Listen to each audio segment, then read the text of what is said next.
Babangu, kama unavyoona tumekutafuta sana mpaka leo umefika hapa, tunamshukuru Mungu. Tena Kamisi mzangu alikuwa hata ashiki kabisa. Subiri basi niongee naye mimi. Asira za nini? Ni muda gani umepita mpaka kwanza kubebezana naye? Basi tulia niongee naye jamani, mko wetu huyu. Mbona hivyo lakini? Mkwe samahani. Tumekuita hapa tukwambie vipi kale kama mahali kalikobaki, maana ulitoa 500 bado 500. Kwa hiyo simu yenu ilikuwa ni ya mahali au kuna kingine? Kwa hiyo kama mahali sio jambo zito, kingine kipi unakitaka wewe? Yaani tangu siku naoa binti yangu nishakuona wewe mgaigai. 500 na mwaka, binti yangu mimi nikupa nusu.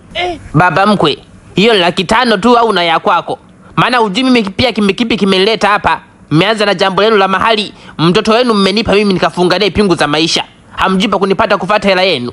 Manipigia simu kama na uhai wenu. Sasa mimi kilicholeta hapa, nawaalika Jumamosi kwangu. Nafanya sherehe ya kumfukuza mke wangu. Kiufupi, mwaneo nampa talaka.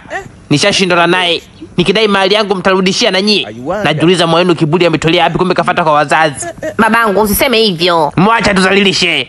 Sio tunachokitaka. Mzee wangu Jeshim, nitakuundia pressure ya uzeeni bure ufe hapo uwe kikwazo cha mimi kwenda motoni. Mtoto wenu mbishi kila siku ngomvi ndani ya nyumba. Anazuhulisha tu kiuno ndani, kazi kumaliza unga na mchele, mwaka waenda kuisha hapa kizazi hata kijishtuki nipo kwa watu nitoe yai. Yupo tu kama mvuli kwenye kona. Anasubiri msimu wa mvua na jua. Mbishi mpaka ngozi. Hiyo 9, 10 naonipa hasira sasa. Juzi nimemchukulia body combo kutoka kwa Momo Beauty Product. Kwenye hii body combo unakuta Momo body cream, body oil, basi scrub, sabuni na serum.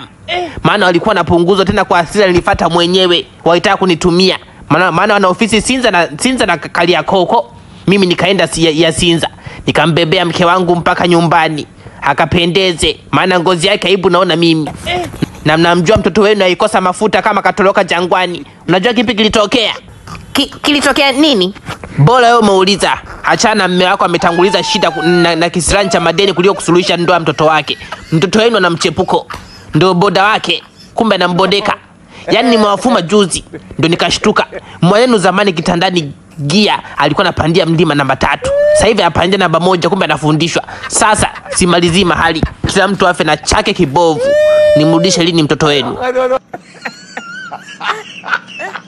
My lord.